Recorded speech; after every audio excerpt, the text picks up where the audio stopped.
Theresa May has spent the last 48 hours at a fractious G20 in Argentina with Trump, Putin and the Crown Prince of Saudi Arabia. So a nice break then from being surrounded by enemies back in the UK. She's got 9 days to save her Brexit deal, which won't be easy as more than 100 of her own MPs have spoken out against it. And the row over whether the government should publish the full legal advice on Brexit is intensifying. On today's show, we've got the full range of voices and opinions covered. Conservative Party Chairman Brandon Lewis will be making the case for Theresa May's deal.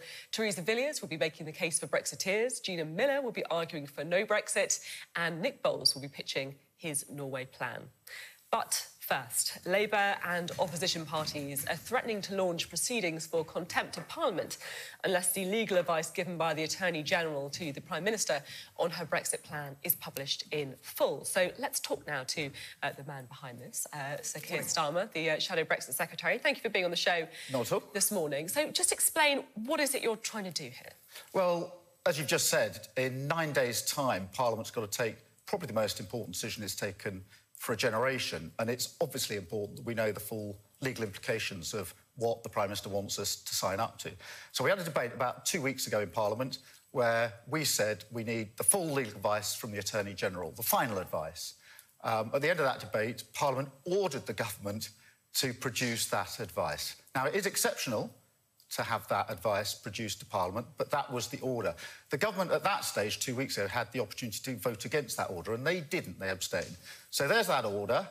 The government now says we're not going, or looks as if it's going to say, we're not going to comply with the order. So, as it were, having pushed Parliament away for weeks and months, if it's now moving into the territory of ignoring Parliament altogether and breaching an order of Parliament, then we're getting into very, very deep water. And you're talking about contempt of Parliament proceedings. I mean, what does that mean? What can it actually do? Can you force the government to publish it?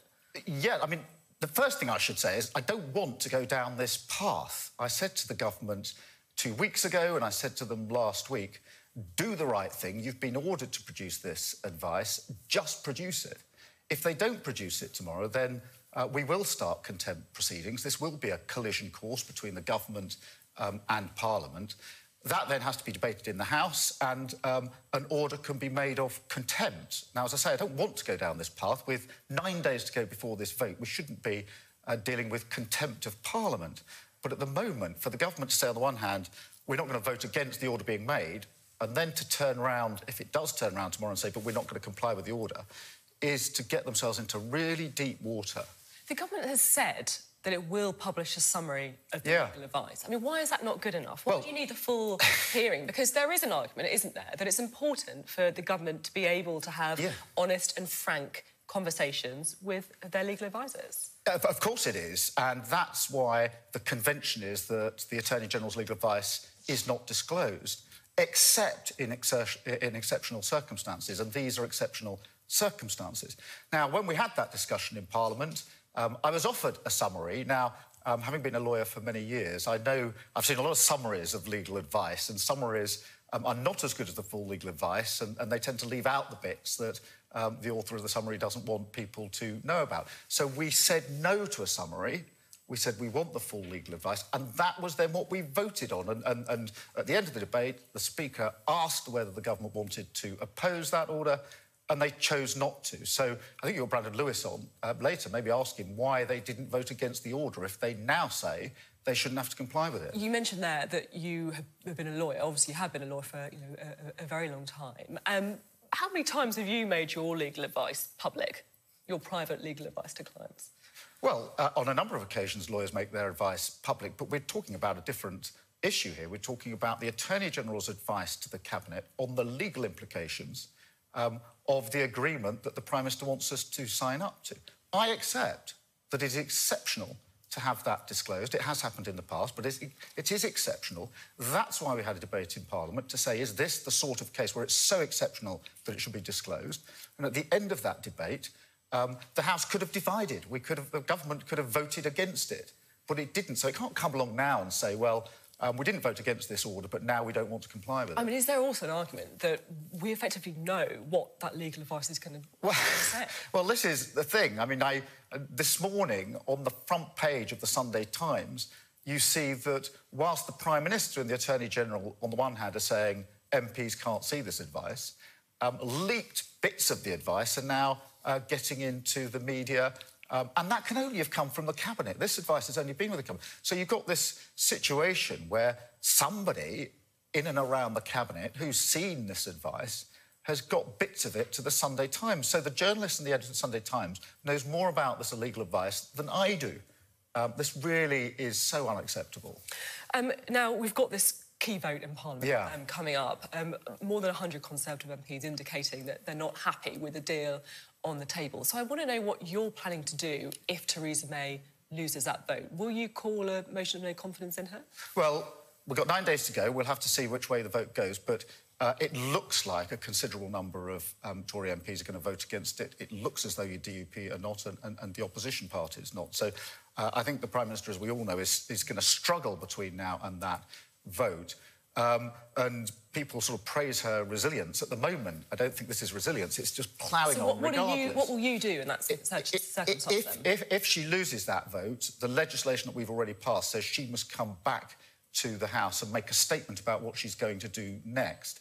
Now, technically, she's got 21 days to do that, but she'll probably come back the next day, so we need to see what that is. But it seems to me that if the Prime Minister has lost a vote of that sort of significance, then there has to be a question of confidence in the government. So will you seek to move that? I think it's inevitable that we will seek to move that. Obviously, it'll depend on what actually happens in 9 days. It'll depend on what the response is. But if she's lost a vote of this significance after 2 years of negotiation, then it is right that there should be a general election because, but for the Fixed Term Parliament Act, the convention was always, if a government loses what's called a confidence vote, something of such significance, then that government has to go.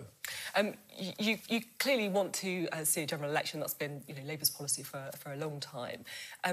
But I'm keen to press you on the second referendum question as well, because it does appear, from an observer's point of view, that Labour's position has been shifting, that you've been warming to the idea of a second referendum. Is that something that you believe is right? Yeah, let me just set out how we thought this through, because we had a good discussion about this at our party conference in September, and we tried to look at the decisions that we would have to make. A good discussion. I mean, it was a slightly confused discussion, wasn't it? Let's be honest. No, it was a good discussion. Of course, there's different views and a lot of views over the 2 years. Of course there are. But what we wanted to do at conference, what we took to say, what decisions we've got to make in what order. First is, what are you going to do about the deal? Where we're at that stage now. If it's not good enough, we'll vote against it. So that's decision number one.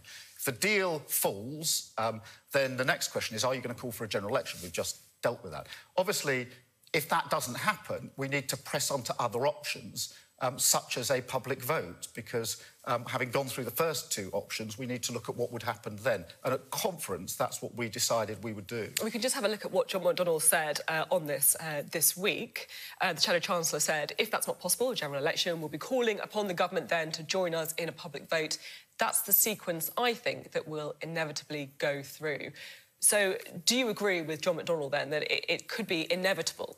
Well, I think John is going through exactly the same process as me, looking at, as he says, if a general election's not possible, then options such as a public vote will have to be looked at, and that's what we decided at our party conference. Would you like there to be a second referendum? I would like to have something far better than we've got at the moment. This deal is a bad deal, and frankly, to have got to a situation where at the end of the negotiations... would a second referendum be far better than where we are at the minute, then? Well, we'll have to see when we get there, but it's far better than this deal. Here we are, almost at the end of the negotiating period, with a deal which it looks as though is not going to get the confidence of Parliament. That is a huge failure, and the Prime Minister's run the clock down. So if we get to a question of a public vote, if we get to a question of a referendum, it'll be because the option of a deal that I think could have been negotiated has been taken off the table by the Prime Minister, who will have failed to put something before Parliament that we can have confidence in. So, in a sense, she's pushing these other options by the failure to have got the option of a deal that Parliament can support. If a second referendum does happen, what do you think should be on the ballot paper?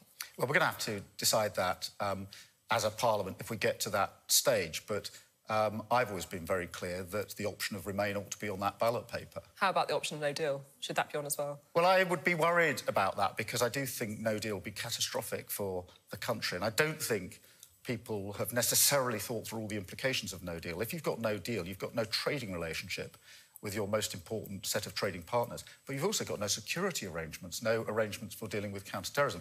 Before I was a Member of Parliament, I was Director of Public Prosecutions, and I was the UK rep in Eurojust, which everybody will be pleased to know is where we share information about terrorist activities, etc. The idea of getting to a stage where we're not participating in those sort of arrangements, I think, is something that, whether you voted Leave or Remain, you wouldn't want. So we shouldn't be casual about no deal. It has huge risks for our country. But just taking what you're saying there, I mean, some people would say if the two options on the ballot paper were Remain and Theresa May's deal, then that's not really reflecting what many people feel. Well, I'm not stating a fixed position here. We're not at that stage of the exercise. We're at the first stage, which is obviously the deal. All I'm pointing out, and it's a point really for the vote in 9 days, is that the option of no deal or going for no deal carries huge risk for our country. I don't actually think that this Prime Minister will move to a no-deal situation. She knows the risks. She's very serious about counter-terrorism and security. I don't think when she stands up, if she loses this vote, that she's likely to say, I'm now going to take the country off the cliff. I'm going to go to the no-deal scenario. And then just finally, a little later on the show, we'll be hearing from Nick Bowles, who's pushing for this idea of a kind of Norway plus, staying in the single market. I mean, is that something that you think Labour could support? Well, obviously, we'll have to hear what Nick says about it. He's put it in a number of different ways. This idea of a Norway... I mean, I went to Norway to study the Norway model, as it's called, for 4 days. And I didn't think it would really work very well for the United Kingdom. It obviously works well for Norway. And when it was put as a proposition to Parliament, it didn't get a majority, and the Prime Minister says she's not interested in it. But could you consider it then, or is it something that you just don't think will work at all? At the moment, we need to see quite how it's put, but at the moment, I'm not sure that it's something that's very attractive. But I think what you're seeing now is that as we run into this vote, people are saying, well, what other options are there? I think the person who needs to answer that question is the Prime Minister. OK, what is although her at the same plan time, B? you could argue as well that she's been, slightly hamstrung by a divided Parliament as well. So, well, she had the snap election and lost her majority. So, I mean, it's not, just Parliament against the Prime Minister. Actually, she's the author of her own misfortune. OK. So, Keir Starmer, thank you very much. Thank you. Well, after the break, we'll be joined by the Brexiteer, Theresa Villiers, so stay with us.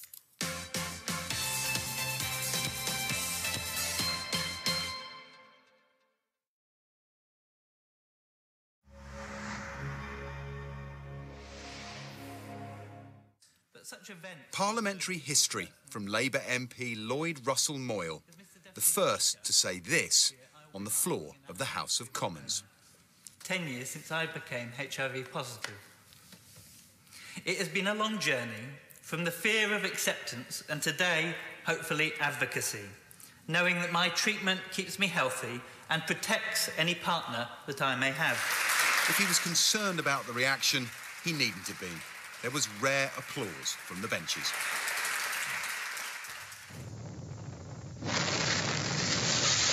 There is now a danger that has become a threat to us all. It is a far cry from the 1980s, when AIDS was portrayed as a gay plague and those infected were labelled ignorant. HIV need no longer be fatal, and the UK is among a handful of nations that has met UN targets to tackle the epidemic ahead of schedule. So don't die of ignorance. Public Health England has revealed 90% of people with HIV are diagnosed. 90% of them receive antiretroviral treatment, and 90% of those treated have reached viral suppression. The treatments that people take now are very, very effective. And people will live a normal life expectancy. And also, when people are taking the treatment correctly and the viral levels in the body are very low, they can't pass it on. So these two factors, the fact that people will live a normal life expectancy and can't pass it on, have made it easier to come forward and to talk about HIV. The journey to beat the illness and the stigma that goes with it has come a long way. Paul Kelso, Sky News.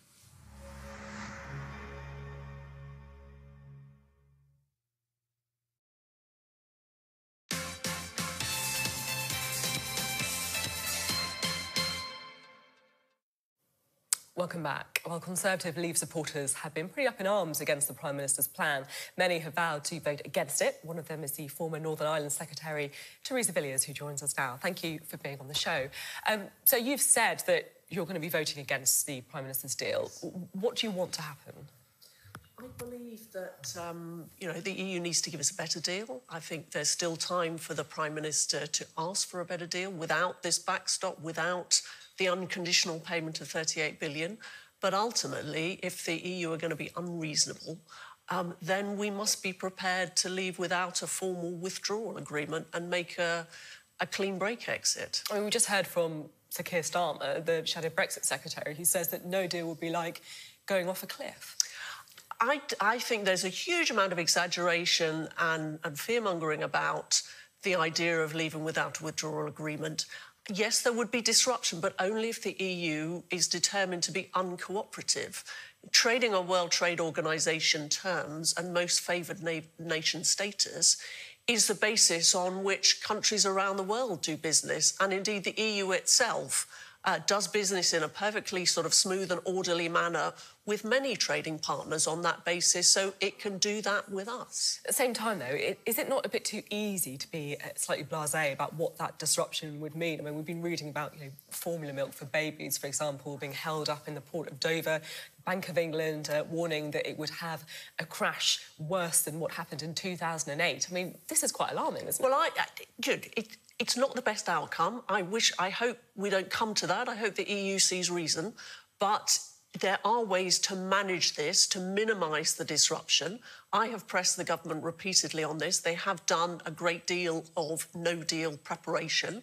And it is vital that they use the next 3 months as effectively as possible to take every possible unilateral step to minimise any potential disruption and inconvenience. But there is no doubt that the medium and long-term benefits of regaining control over the way we regulate our economy and our trade policy far outweigh any disadvantages in the short term of leaving. And actually, the Bank of England's sort of debate and statement about equivalence with the 2008 crash, the governor actually was on the radio saying that's not the likely outcome. That was just one of a number of scenarios the bank looked at in a worst-case scenario. He's not actually predicting that that is what is going to happen. At the same time, there could be a recession, though, couldn't there? You'll admit that. That was what was predicted to occur after the Leave vote. And it didn't. That was what was predicted after the UK declined to join the euro. At the same time, more things will change after a no deal, wouldn't they, than after the referendum vote? If you look at the Treasury forecasts, they underestimate the benefits of new trade agreements. They massively overestimate the costs of customs compliance. And also, in some instances, they don't actually take into account any of the behaviour change by the government or individuals which will involve adapting to a new situation. So there's simply not a realistic picture of what would happen. But yes, there would be some disruption, but only if the EU wants to behave in an unreasonable way. They are, under WTO rules, obliged to cooperate with trading partners. They shouldn't treat us less favourably than other third countries. If they choose to do that, then there will be disruption, but it is in breach of their international legal obligations. If Theresa May can't get her deal through Parliament, which looks relatively likely with a number of Conservative MPs who've spoken out against it, does she need to stand down?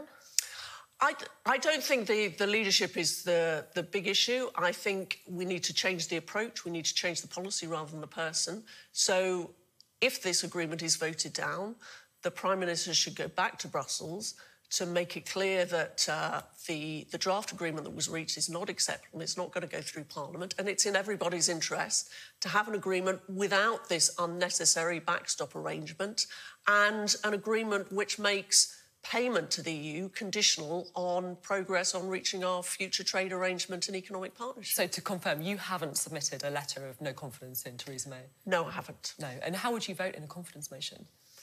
I think it would depend on the circumstances. I would certainly vote against any motion of no confidence in the government. If there was a confidence resolution in relation to the Prime Minister, I would have to look at the circumstances at the time. But, my present intention would be to vote to have confidence in the Prime Minister. And then, just finally, we've been talking a lot this morning about the legal advice that the government has been given on Brexit, whether or not they should have to publish it. What's your position? Do you think that the government should publish the full legal advice that it's received? I support the government's position on this. It's entirely exceptional for legal advice ever to be published. The government needs to be able to get free and frank legal advice, which it doesn't have to disclose. There has obviously been this vote in Parliament, and I think the government's proposal to publish a summary of their legal advice is compliant with that resolution. OK, Theresa Villiers, thank you very much. Now, Theresa May has 9 days to save her Brexit deal. One strategy is to go over the heads of parliamentarians and appeal directly to voters to try and get them to put pressure on MPs to support her. But is it working? I travelled to Grantham to find out. Grantham, in the Lincolnshire Flatlands, a railway town of no-nonsense East Midlands red brick, the birthplace of the diesel engine, and the Conservative Party's most famous daughter, Margaret Thatcher. If the current Prime Minister is to get Middle England behind her Brexit deal, she needs to win over places like Grantham. Theresa May is trying to change the public perception of her deal. She knows the only way that wavering MPs might vote for it is if they feel their constituents breathing down their necks. But that won't be easy. A Sky Data poll suggests just 12% of people feel the deal delivers on what people voted for. I think we've now just become slaves to the EU. I read today that one of the people from the EU said that they hold all the power now and they're going to basically blackmail us into getting everything they want. So I just think it's a bit of a disaster. I really do. And it's a shame because I voted for Brexit. It's not perfect with everyone, is it? But she sits the best on the table. If we don't go for that, we get a no deal. What's going to be worse? No deal, isn't it? Yeah. So you think maybe, even if it's not perfect, everyone's got to compromise a bit? Yeah, it's give and take. I mean, we've got to give and take a bit with the EU. As much as people say, no, just pull out, it'll be OK. If we don't give and take, we're just going to be in deadlock the whole time. We can get nothing. So what would you like to see happen now, then, if you could choose? In an ideal world, if I could wave a magic wand, Brexit wouldn't go ahead. I think a deal in which we as a country can still have the diversity that we have now and have free reign over borders, being able to go to sort of like within Europe freely, I think that would be amazing. So I guess what you're worried about then is Theresa May's plan at the minute is to stop free movement of people, which is... Yeah. Which is terrible, because I want to travel the world and I want to meet loads of different people and I can't now. I won't be able to, so it makes me sad. I'm just thoroughly bored with it. You're bored of Brexit? Absolutely bored. You wish we'd all stop talking about it? Indeed. If Grantham is divided over Brexit, it also has mixed feelings about the first female Prime Minister. Margaret Thatcher was born above this shop, back then her father's grocery business. In the centre of town, Isaac Newton, who went to school here, is loudly lauded. But a statue of Margaret Thatcher is only now being planned, 40 years after she became Prime Minister. 83-year-old Rex Pearson grew up around the corner from the Thatcher family. What do you think Margaret Thatcher would have made of Brexit? She didn't like the Belgrano, if you remember what that was, which was the Argentine warship that she had sunk. And I think that's what she would have done. With the EU? With the EU. What do you think of Theresa May? She's okay, I think. She's tough. I like her. This is Margaret Thatcher's birthplace. Do you think she's a bit like Margaret Thatcher? I think she's better. Do you? Yes. The chair of the Conservative Association is also backing the Prime Minister, even though he has reservations about her Brexit deal. There's been a growing change of mood, I sensed, where people are sick and tired of our Prime Minister being bullied by a group of Europeans. What are your members telling you? Mixed. I've got letters. I mean, I've got a letter here from somebody who's really irate about the capitulating to Europe, ruining the future chances of the Conservatives for the next generation, all this sort of thing. We've had a few of those. We've also had a lot of members telling us by email and letters that they support the Prime Minister, and let's get behind the Prime Minister and support her as a nation. And so if you were going to tell your MP what would you say? Would you say that you should back the deal or you should vote against it? I think on balance, where we are today, we should back the deal with reservations. And the reservations have to be the deal itself is great. It's the future relationship that's a problem.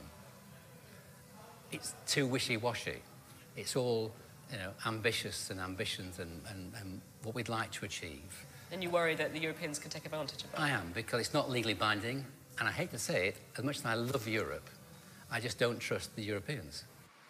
The Prime Minister insists the choice is between her deal, no deal, or no Brexit. But if she can't get it through the House of Commons, she'll need a plan B. Well, the MP for Grantham and Stamford is Nick Bowles, who's been pushing a Brexit plan of his own. I sat down with him and started by asking him if he's going to be backing the Prime Minister's deal. It's not a perfect deal. I've had severe reservations about it in the past, particularly the earlier version, which was going to carve Northern Ireland out into a separate customs territory. That's not something that I think I would have been able to vote for. But actually, I do think that the latest version is a big improvement on that. And of course there are flaws, of course there are things about it that I don't much like, but I certainly think that it is better than no deal. We do need to leave the EU, in my view, so I will be voting for it.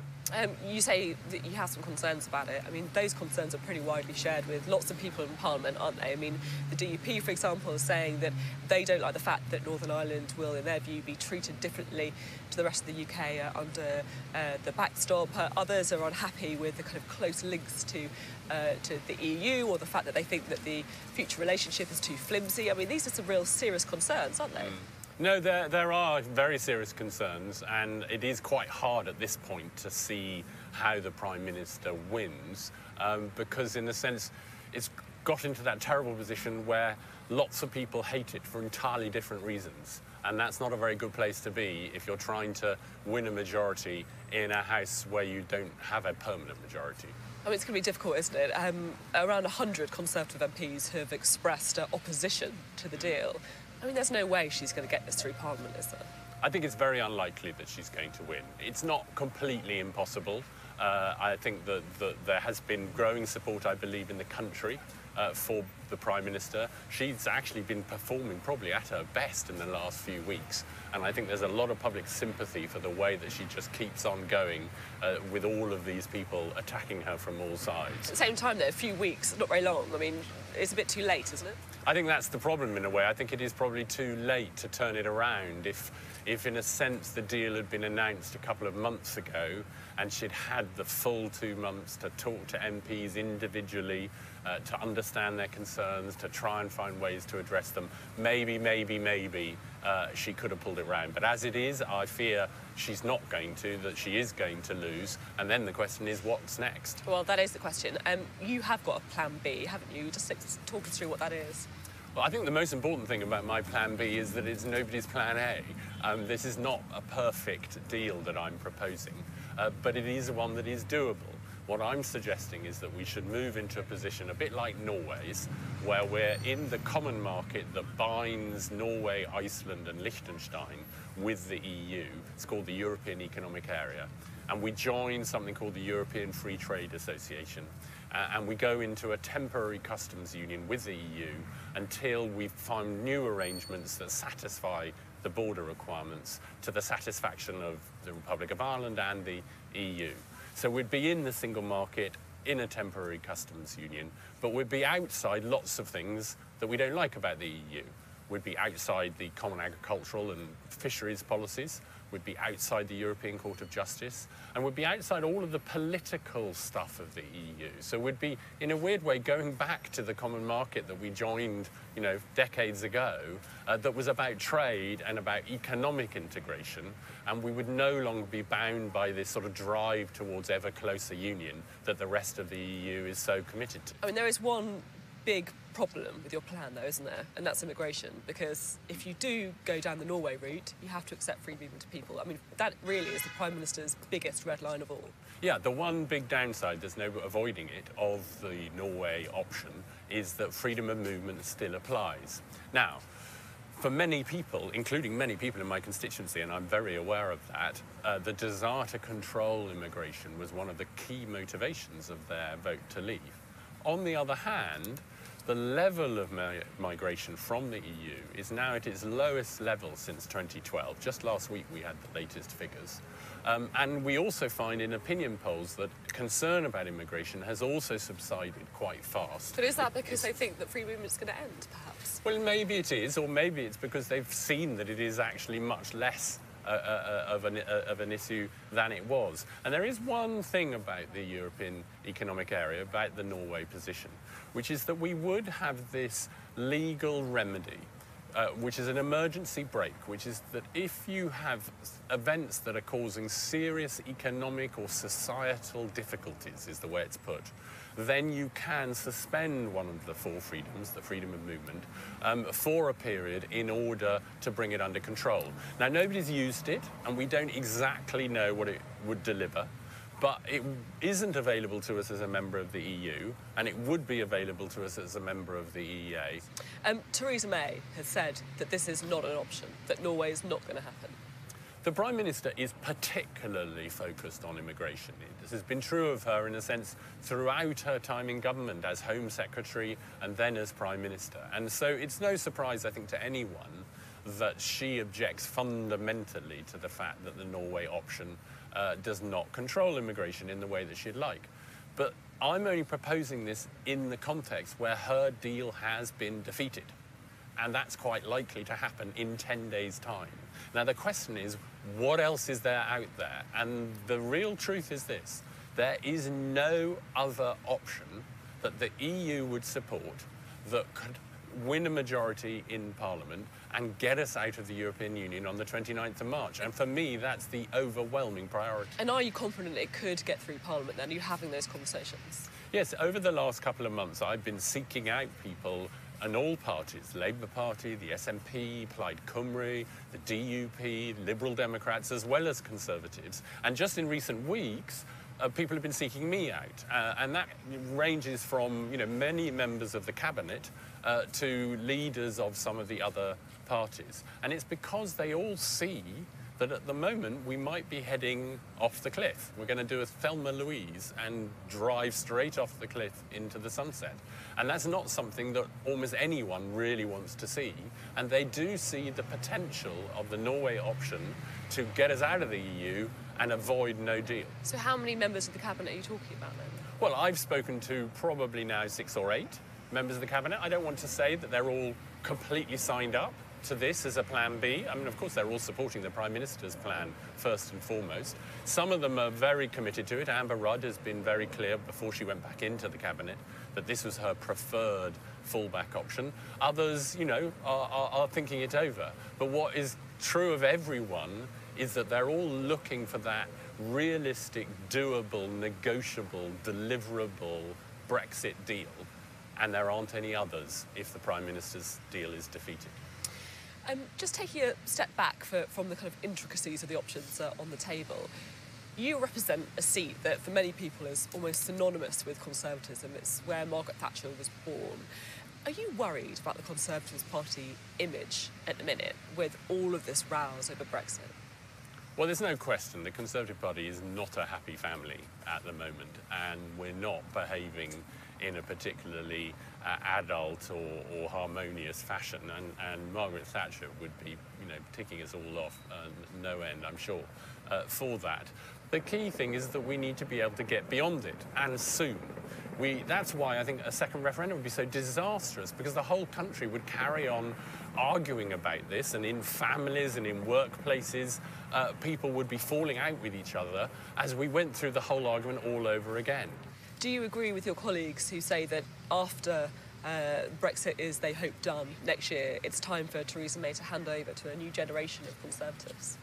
I think we're definitely going to need to have fresh faces, new ideas and new leadership before the next election. I think it should be up to Theresa May to decide precisely when she wants to hand over. My own view would be that it can't be just before the next election. There needs to be a decent period for someone to be able to demonstrate what their new approach and their new ideas would deliver for the British people. So I hope that she would see mission completed on the 29th of March as the time to start thinking about when it is that she wants to hand over to a successor. Thank you very much. Nick Bowles there. Well, after the break, we'll be talking to the businesswoman and campaigner Gina Miller.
Welcome back. Well, on Friday night, the former Universities Minister, Sam Gyimah, became the latest member of the government to quit and subsequently backed a second referendum, which may be music to the ears of our next guest, the campaigner, Gina Miller. Thank you very much for being on the show with us. Now, before we get to the talk about second referendums, I'm keen to get your thoughts on the interview that we've just heard. Nick Bowles, he's proposing Norway Plus, if you like, staying in the single market. Is that something that you'd support? I think anything is better than actually this withdrawal agreement we've got, which is just giving away sovereignty, giving away everything. It is the worst possible deal. I don't know how it took this long to get here. But the thing is, it doesn't matter if it's Norway plus a plan B. The reality of where we are is that any option will require an extension to Article 50. We don't have the time because in Nick's suggestion of Norway Plus, you'd have to negotiate with the members of EFTA, you'd have to go and look at the protocols in the EEA. It's not just going to something we can take off the shelf. And we don't have the practical time to do that with the 29th of March looming. And I guess it's the same for Labour. I mean, we've heard from Sir Keir Starmer there talking about a general election. Yeah, I mean, whatever the options are right now, the reality is what counts. And the reality is this vote is not going to get through Parliament in 9 days' time. You know, the Prime Minister, what is Plan B? Is it an election that she calls herself? Is it an election that the Labour Party wants to call a vote of no confidence? Is it an alternative? Is it sending her back? Whatever the alternatives are, other than no deal, would require an extension. And this idea that there is a no majority in Parliament for no deal, I must just point out that if there is no other option, because of the MPs allowing Article 50 to be triggered, no deal is the legal end game here. So this idea that it won't happen. Stop it. So they can't stop it because what they should have done is all these wranglings and everything that's going on now.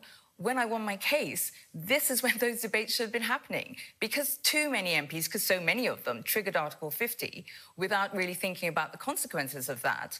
The actual legal end game of that trigger is no deal if there's no other option. I'm interested in your thoughts about the second referendum. There's been more and more talk about the possibility of having another Brexit vote. Surely that would be a gift to the far right.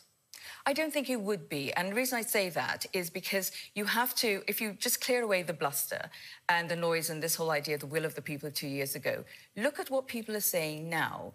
And the polls, plus travelling around the country that I've been doing for months and months and months, people are saying, we actually do want to say, we do want to find out what's going on, we do want to, now we know more. And this is not about leave or remain or anything like that. You know, it's 73% of the Labour Party membership, it's 112 Labour constituency, it's a 67 Conservative party who are on the sort of, you know, on the border of their seats. You know, there's so much here where people are saying we want to have a say on this and decide what happens in the future.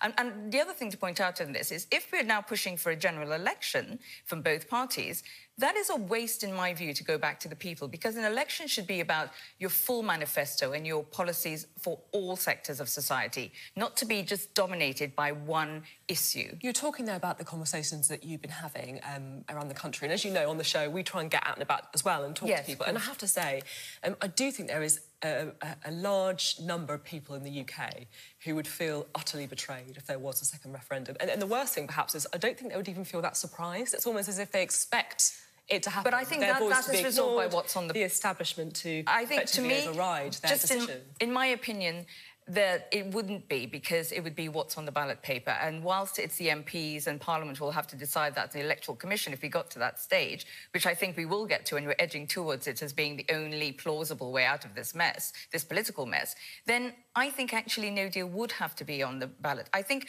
we would have to be fair to everyone. And that's why I believe it would have to be all three options, because we couldn't have a situation where people felt that they voted leave and they weren't listened to. We have to respect that vote. Just finally, you, a successful businesswoman, you've decided to kind of stick your neck above the parapet, if you like, on Brexit.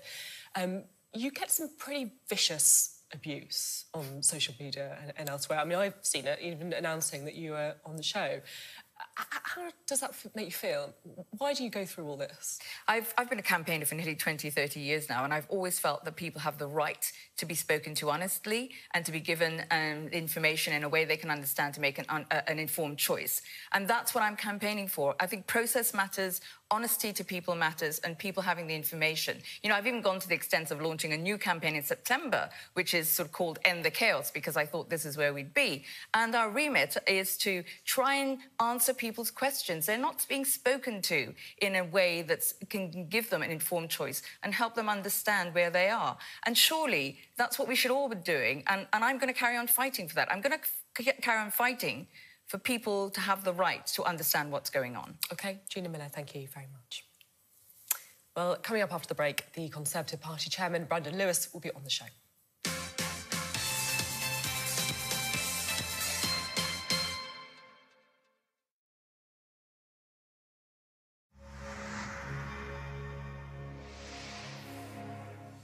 Hi, I'm Hannah Stott with the latest showbiz news. A warning, some flash photography is coming up. Quentin Tarantino has married Israeli singer and model Daniela Pick. People magazine reports that the couple were married in a small ceremony in Los Angeles. The two met in 2009 and became engaged last year. The wedding comes just days after Tarantino wrapped shooting on his next movie, Once Upon a Time in Hollywood, which stars Leonardo DiCaprio and Brad Pitt. It's the 55-year-old Pulp Fiction director's first marriage. The Hollywood premiere for the sequel to the 1964 Walt Disney musical classic Mary Poppins has taken place. Mary Poppins Returns is set 20 years after the first film that starred Dick Van Dyke and Julie Andrews. Emily Blunt's Poppins returns to Cherry Tree Lane to find her charges the bank's children have become jaded adults. She is so iconic, and Julie Andrews is so iconic, and so I feel a bit like Mark Shaman and Scott Whitman on that. You know, it was an instantaneous yes for me. I was so excited, but then followed by, you know, what I had to turn into white noise, which was people gasping like, oh, "You're playing Mary Poppins," you know. Wait, where did you get that kite? I found it in the park. She kept it from blowing away. Mary. Poppins. Close your mouth, please, Michael. We are still not a codfish. Van Dyke, who has a cameo in the new film, also attended the premiere. It's in cinemas from December the 19th. Good heavens. It really is you. You seem hardly to have aged at all. Really? How incredibly rude. One never discusses a woman's age, Michael. Would have hoped I taught you better. I'm sorry, I didn't... You came back. I thought we'd never see you again. It is wonderful to see you. Yes, it is, isn't it? Are we ready? Ready.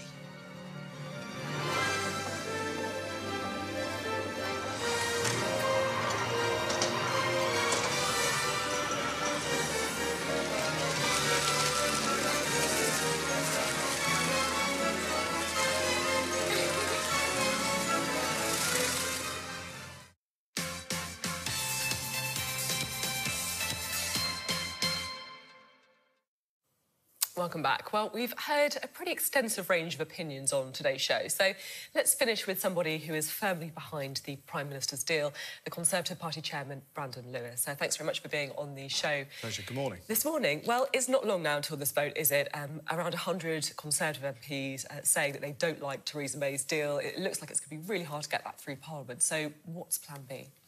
Well, actually, Plan B is Plan A. It's to get this deal agreed. It is the only deal that's there on the table. It's the only option we have got. If this deal doesn't go through, we have the risk of no Brexit, no deal potentially. Labour, I saw Keir just a few minutes ago arguing for a second referendum effectively again. There's a whole range of chaos that can come through, whereas this is a deal that delivers on the referendum and does so in a way that's good for our economy. So our focus over the next week, and my focus as well as my colleagues, will be on working with colleagues, talking to colleagues. We've got a lot of debates over the next few days where colleagues can see the detail, talk through the detail, and I hope when they come to that vote on December the 11th that they vote for the deal.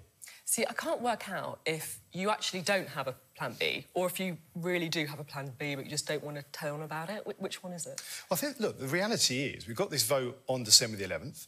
We are focusing everything on doing what is right for the country, and that is getting this deal through that delivers on, as Nick mentioned earlier, as important in my constituency and others around the country, the end of free movement, the end of the common agricultural fisheries policy, the end of all that money going to Europe unaccounted for, the end of the direct jurisdiction of the ECJ, but also doing it in a way that's good for our economy, the ability to deliver those trade deals. So it is the right deal to go for. And the reality is, if you look at the makeup of Parliament, listen to what Keir Starmer was saying earlier today, what we hear from opposition benches and others in Parliament when this is discussed, actually there is people pushing for a second referendum, people pushing for no Brexit at all, as well as no deal. So the real option for us is to get this deal through. That gives stability, it gives certainty, and allows people to get us as a government back onto focusing on the domestic issues that people care about. I think you acknowledge there that it's going to be chaotic if you don't get the deal through. We know the numbers are looking really difficult. I think people would like the reassurance of knowing that you have got a plan. I mean, look, we'll make a deal. You don't have to tell me what the plan is. You know, you don't have to go into the detail. I understand if you don't want to say anything. But have you actually got a plan B? As I said, plan B is plan A. OK. We've got to get this deal through because it is the deal that delivers on what people want. And actually, look, I go campaigning. I heard Gina mention earlier, I'm not quite sure where she's been, but I go all over the country every week. We've got people out knocking on doorsteps every week. What people at home tend to want to talk about is the things that affect them every day, whether it's their bin collections, the local school, good NHS, a chance for a good job tomorrow. I want the Conservative Party, the government, to be able to get back to focus on those issues and to do that having delivered on what people voted for in 2016. This deal does that. And it is, let's be frank again, it's the only deal that is out there. It's the only deal coming from the EU. It's the only deal that delivers for this country. Well, I think there's probably a lot of us who would identify as Bob or bored of Brexit. We heard Sir Keir Starmer say earlier that if the deal doesn't go through Parliament, it's inevitable that they're going to move a no-confidence motion. Is that something you're preparing for? Well, as I say, I think we saw early on today in the interview with yourself that Keir was very open about the fact that they want... Labour's whole aim is to frustrate Brexit. They came out with these 6 things they wanted to see. This deal effectively does deliver on that, and it does it in a really positive way, and yet Labour still are arguing not to support this. And that's because they do want this chaos. They want to try and bring the government down, to disrupt the country and to disrupt Brexit. And what was very clear at the end of this... Well, let me just finish. Are you preparing for that no-confidence? Well, let me just finish the point, actually, which is that Keir's core point at the end of that he kept coming back to, as John McDonnell has done, is this desire for a second referendum. And that's, again, why getting this deal through, I think, is so important. So it does deliver on Brexit for people. So just to bring you back to the no-confidence motion, is that something that you're preparing for? If Labour put a no-confidence motion, that is something we will have to deal with. Actually, the best way to prevent that is to get this deal through Parliament on December the 11th. It's pretty clear that that's the plan A to get the deal through. Other people in your party, though, are looking at plan Bs. Nick Bowles, we heard from one of them earlier, he said he is going to support the Prime Minister's deal, but he's just looking at what happens if it doesn't go through. And this idea of a Norway Plus option, where the UK would be staying in the single market. I mean, is that something that you think could work?